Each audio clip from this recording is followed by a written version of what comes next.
नमस्कार दोस्तों, स्वागत है आप सभी का पीसीबी कंपोजिट ज्ञान यूट्यूब चैनल में। इस वीडियो में कक्षा 10 विज्ञान पाठ 3 धातु और अधातु से संबंधित बहुत ही महत्वपूर्ण बहुविकल्पीय प्रश्न उत्तरों को लेकर आया हूं, जो सभी सरकारी एग्जाम्स तथा बोर्ड एग्जाम्स की तैयारी कर रहे छात्रों के लिए अति उपयोगी साबित होगा।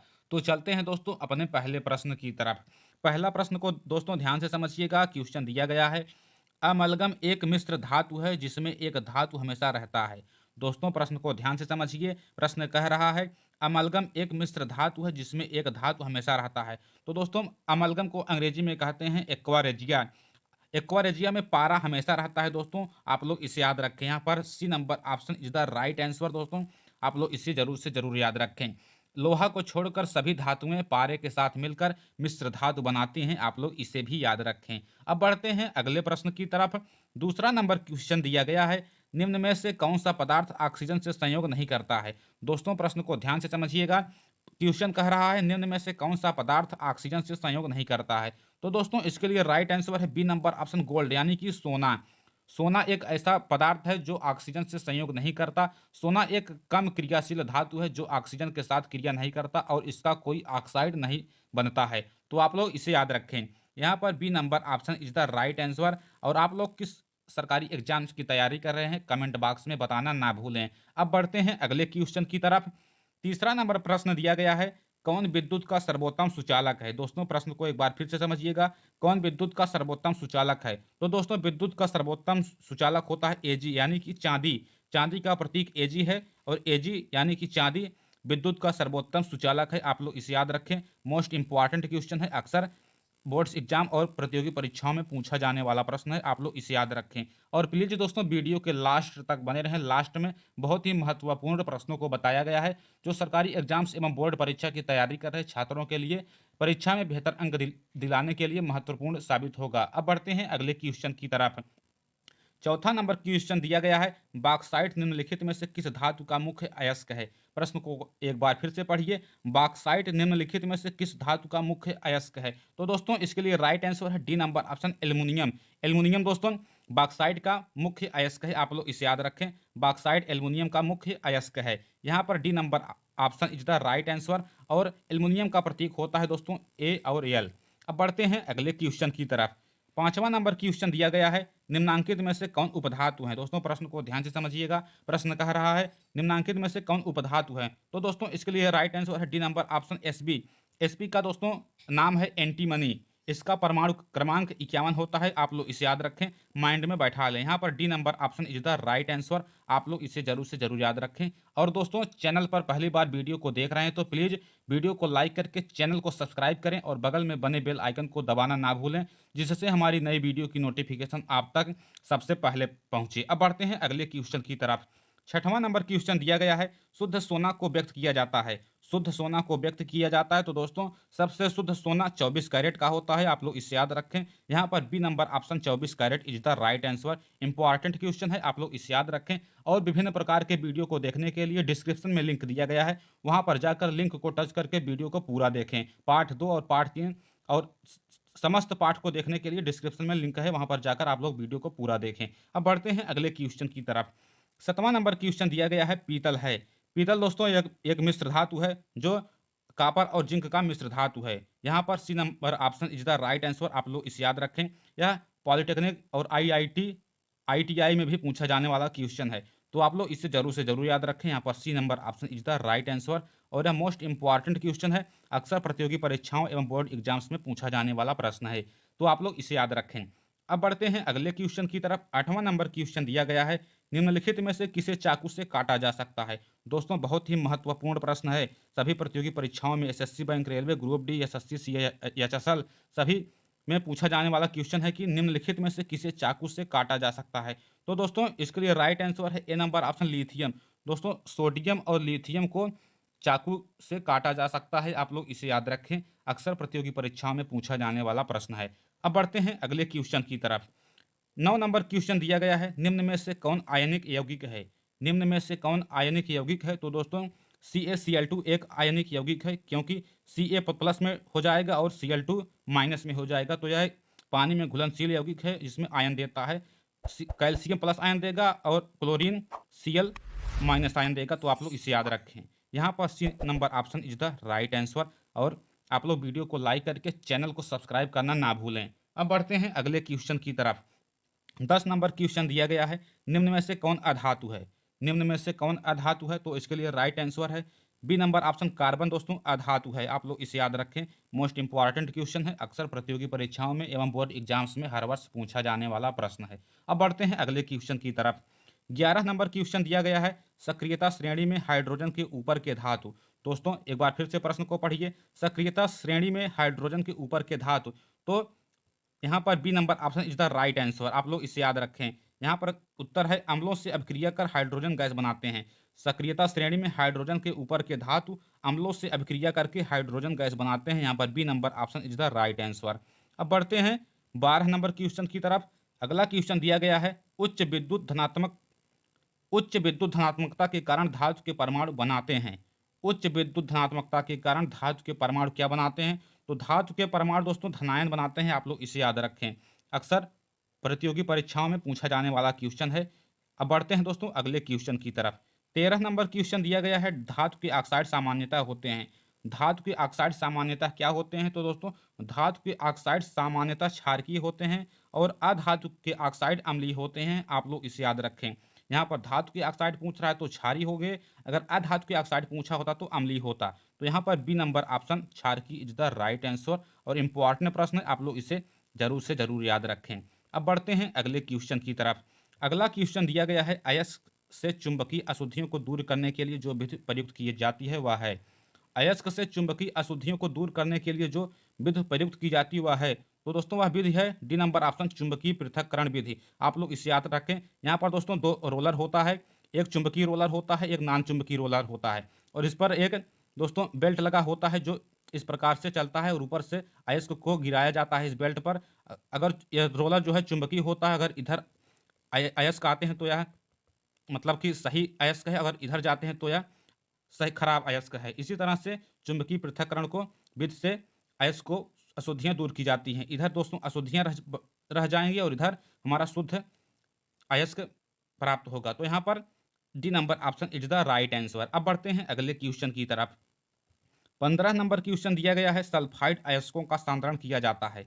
सल्फाइड अयस्कों का सांद्रण कैसे किया जाता है? तो सल्फाइड अयस्कों का सांद्रण फेन प्लवन विधि द्वारा किया जाता है, आप लोग इसे याद रखें। यह मोस्ट इंपॉर्टेंट क्वेश्चन है, अक्सर प्रतियोगी परीक्षाओं में पूछा जाने वाला प्रश्न है, तो आप लोग इसे याद रखें। अब बढ़ते हैं अगले प्रश्न की तरफ। 16 नंबर क्वेश्चन दिया गया है, निम्नलिखित में से कौन एल्युमिनियम का मिश्र धातु है? प्रश्न को एक बार फिर से समझिएगा, निम्नलिखित में से कौन एल्युमिनियम का मिश्र धातु है? तो दोस्तों एल्युमिनियम का मिश्र धातु ए नंबर ऑप्शन मैग्नीशियम है, आप लोग इसे याद रखें, मैग्नीशियम। तो यहाँ पर A number option is the right answer. अब बढ़ते हैं अगले क्वेश्चन की तरफ। 17 नंबर क्वेश्चन दिया गया है, कापर का निष्कर्षण मुख्यतः किस अयस्क से किया जाता है? कापर का निष्कर्षण मुख्य रूप से किस अयस्क से किया जाता है? तो दोस्तों कापर पायराइड से किया जाता है, आप लोग इसे याद रखें, मोस्ट इंपॉर्टेंट क्वेश्चन है। अब बढ़ते हैं अगले प्रश्न की तरफ। 18 नंबर क्वेश्चन दिया गया है, किसी अधातु के परमाणु के वाहितम सेल में इलेक्ट्रॉनों की संख्या कितनी होती है? किसी अधातु के परमाणु के वाहितम सेल में इलेक्ट्रॉनों की संख्या कितनी होती है? जैसे क्लोरीन हो गया और कार्बन हो गया, ऑक्सीजन हो गया। दोस्तों यदि सभी अधातु हैं तो अधातुओं के परमाणु के वाहितम सेल में इलेक्ट्रॉनों की संख्या कितनी होती है? तो इसके लिए राइट आंसर है सी नंबर ऑप्शन 4, 5, 6, 7 या 8 होती है, आप लोग इसे याद रखें। अब बढ़ते हैं अगले प्रश्न की तरफ। 19 नंबर क्वेश्चन दिया गया है, साधारण गंधक किस आणविक रूप में पाया जाता है? साधारण गंधक किस आणविक रूप में पाया जाता है? तो इसके लिए राइट आंसर है S8 के रूप में पाया जाता है, आप लोग इसे याद रखें। यहाँ पर C number option is the right answer. अब बढ़ते हैं दोस्तों अगले क्वेश्चन की तरफ। 20 नंबर प्रश्न दिया गया है, फास्फोरस का आणविक सूत्र होता है। फास्फोरस का आणविक सूत्र दोस्तों P4 होता है, आप लोग इसे याद रखें। यहाँ पर D number option is the right answer. अब बढ़ते हैं अगले प्रश्न की तरफ। 21 नंबर क्वेश्चन दिया गया है जो कि मोस्ट इंपॉर्टेंट क्वेश्चन है, सोना निम्नलिखित में से किस द्रव में घुल जाता है? सोना निम्नलिखित में से किस द्रव में घुल जाता है? दोस्तों मोस्ट इंपॉर्टेंट प्रश्न है, या जीके का प्रश्न है, आप लोग इसे याद रखें। SSC, CGL, CHSL, group D, RRB, NTPC सभी तरह के प्रतियोगी परीक्षाओं में इस तरह का सवाल पूछा जाता है। तो यहाँ कह रहा है सोना निम्नलिखित में से किस द्रव में घुल जाता है? तो दोस्तों सोना अम्लराज में घुल जाता है। अम्लराज को इंग्लिश में कहते हैं एक्वा रेजिया में सोना घुल जाता है। यह नाइट्रिक अम्ल तथा हाइड्रोक्लोरिक अम्ल का 1:3 मिश्रण होता है। अगर नाइट्रिक अम्ल दोस्तों 1 है, 1 है और हाइड्रोक्लोरिक अम्ल 3 है, तो इसी के अनुपात को एक्वारेजिया या अम्लराज कहा जाता है। तो आप लोग इसे याद रखें, अम्लराज में सोना घुल जाता है। अब बढ़ते हैं अगले क्वेश्चन की तरफ। 22 नंबर क्वेश्चन दिया गया है, कौन सा अधातु कमरे के ताप पर द्रव होता है? कौन सा अधातु कमरे के ताप पर द्रव होता है? दोस्तों यह भी जीके का बहुत ही महत्वपूर्ण सवाल है, अक्सर प्रतियोगी परीक्षाओं में एवं बोर्ड एग्जाम में पूछा जाता है। तो ब्रोमीन ऐसा अधातु है जो कमरे के ताप पर द्रव होता है। आप लोग इसे याद रखें, यहाँ पर A number option is the right answer, bromine. और दोस्तों द्रव धातु जो है वह है मरकरी, यानी कि Hg। मरकरी जो होता है पारा, वह कमरे के ताप पर वह अधातु है जो द्रव होता है। तो आप लोग इसे याद रखें। अब बढ़ते हैं अगले क्वेश्चन की तरफ। 23 नंबर प्रश्न दिया गया है, सीसा और टिन की मिश्र धातु को क्या कहते हैं? तो दोस्तों सीसा और टिन की मिश्र धातु को सोल्डर कहते हैं। आप लोग इसे याद रखें, मोस्ट इंपॉर्टेंट क्वेश्चन है, प्रतियोगी परीक्षाओं में एवं बोर्ड एग्जाम्स में हर वर्ष पूछा जाता है। आप लोग किस बोर्ड एग्जाम की तैयारी कर रहे हैं, UP board, CBSE board, MP board, Bihar board, आप लोग कमेंट बॉक्स में जरूर बताएं। हम आपके भविष्य की सुंदर भविष्य की कामना करते हैं, उत्तम भविष्य की। अब बढ़ते हैं अगले क्वेश्चन की तरफ। 24 नंबर क्वेश्चन दिया गया है जो कि मोस्ट इंपॉर्टेंट प्रश्न है, निम्नलिखित में से कौन अधिक अभिक्रियाशील है? निम्नलिखित में से कौन सबसे अधिक अभिक्रियाशील है? तो इसके लिए राइट आंसर है दोस्तों एयू। एयू मतलब कि सोना। सोना दोस्तों सबसे अधिक अभिक्रियाशील है। आप लोग इसे याद रखें, यहाँ पर D number option is the right answer. अब बढ़ते हैं अगले प्रश्न की तरफ। 25 नंबर क्वेश्चन दिया गया है जो कि मोस्ट इंपॉर्टेंट क्वेश्चन है, निम्नलिखित में से कौन अति ज्वलनशील है? आप लोग इसे याद रखें। तो इसके लिए राइट आंसर है श्वेत फास्फोरस अत्यधिक ज्वलनशील है। इसे आप लोग जरूर से जरूर याद रखें। अब बढ़ते हैं अगले प्रश्न की तरफ। 26 नंबर क्वेश्चन दिया गया है, विद्युत अपघटनी परिष्करण में अशुद्ध धातु को बनाया जाता है। दोस्तों प्रश्न को ध्यान से समझें, अक्सर यह प्रश्न यूपी बोर्ड में पूछा गया प्रश्न है। तो इसके लिए राइट आंसर है ए नंबर ऑप्शन एनोड। अब बढ़ते हैं अगले क्वेश्चन की तरफ। 27 नंबर क्वेश्चन दिया गया है, निम्नलिखित में से कौन सबसे अधिक अभिक्रियाशील धातु है? दोस्तों धातु कह रहा है, निम्नलिखित में से कौन सबसे अधिक अभिक्रियाशील धातु है? तो इसके लिए राइट आंसर है डी नंबर ऑप्शन के को यानी दोस्तों कहते हैं पोटेशियम। आप लोग इसे याद रखें, यहाँ पर D number option is the right answer. अब बढ़ते हैं 28 नंबर क्वेश्चन की तरफ। 28 नंबर क्वेश्चन दिया गया है, वल्कनीकरण की प्रक्रिया में प्राकृतिक रबड़ के साथ निम्नलिखित में से क्या मिलाया जाता है? तो दोस्तों साधारण गंधक मिलाया जाता है। आप लोग इसे याद रखें, यहाँ पर A number option is the right answer. अब बढ़ते हैं अगले क्वेश्चन की तरफ। 29 नंबर प्रश्न दिया गया है, 1 ग्राम सोना से कितने लंबा तार बनाया जा सकता है? दोस्तों यह जीके का क्वेश्चन है, मोस्ट इंपॉर्टेंट प्रश्न है, प्रतियोगी परीक्षाओं, सरकारी एग्जाम्स जैसे SSC bank, railway, group D, RRB, NTPC, SSC CGL, CHSL, SSC GD, MTS, सभी प्रकार के प्रतियोगी परीक्षाओं में यह सवाल पूछा जाता है कि 1 ग्राम सोना से कितना लंबा तार बनाया जा सकता है? तो दोस्तों 1 ग्राम सोना से लगभग 2 किलोमीटर तक लंबा तार बनाया जा सकता है। आप लोग इसे याद रखें। आप लोग अनुमान लगा सकते हैं कि तार कितना पतला होगा।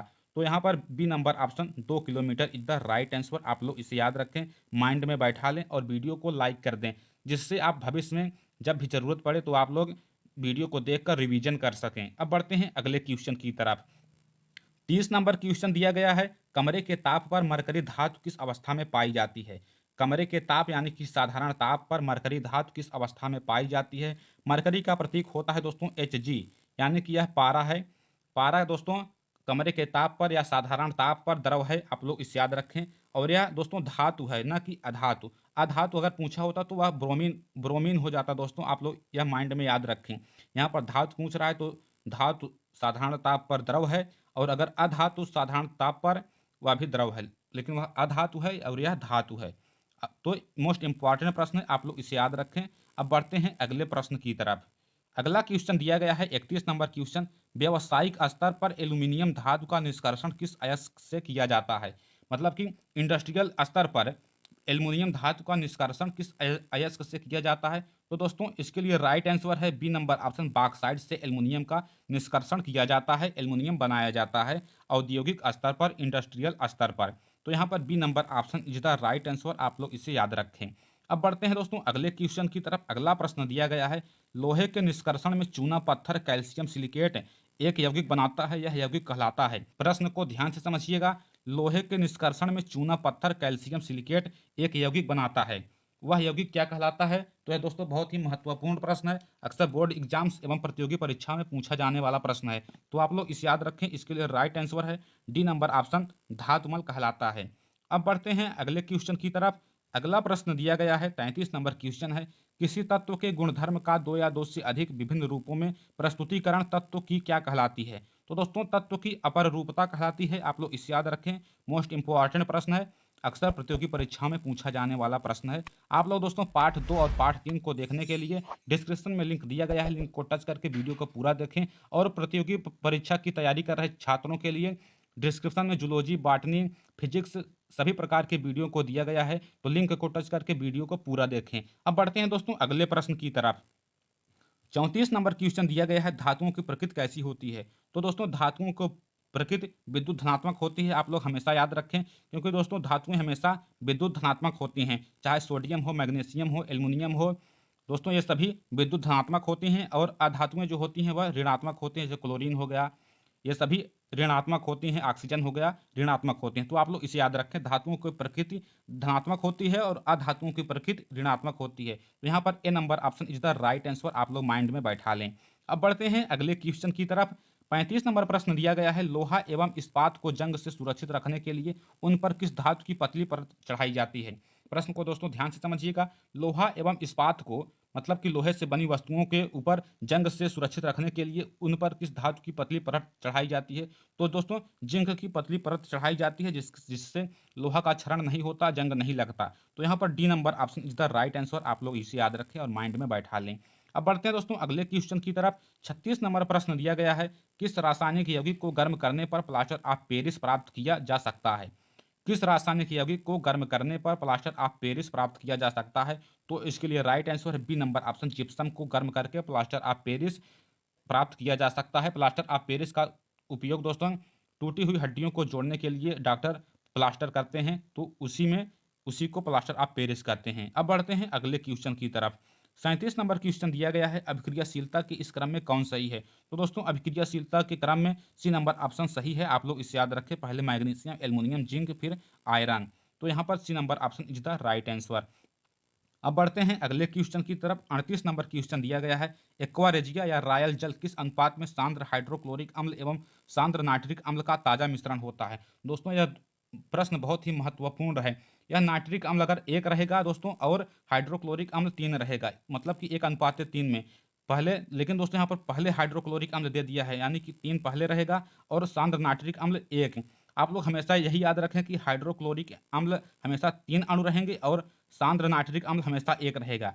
तो यहाँ पर उत्तर हो जाएगा दोस्तों सी नंबर ऑप्शन, 3:1। आप लोग इसे हमेशा याद रखें। अगर यही पहले सांद्र नाइट्रिक अम्ल दिया होता, फिर बाद में हाइड्रोक्लोरिक अम्ल दिया होता, तब यहाँ पर डी नंबर ऑप्शन सही होता। लेकिन यहाँ पर हाइड्रोक्लोरिक अम्ल पहले दिया है, यानी कि हाइड्रोक्लोरिक अम्ल का 3 अणु रहेगा और सांद्र नाइट्रिक अम्ल का 1 अणु रहेगा। तो आप लोग इसे याद रखें और माइंड में बैठा लें।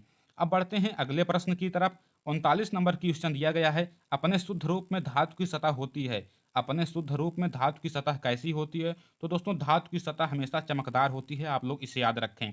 अब बढ़ते हैं अगले क्वेश्चन की तरफ। 40 नंबर क्वेश्चन दिया गया है, धातु का पतले तार के रूप में खींचने की क्षमता को क्या कहा जाता है?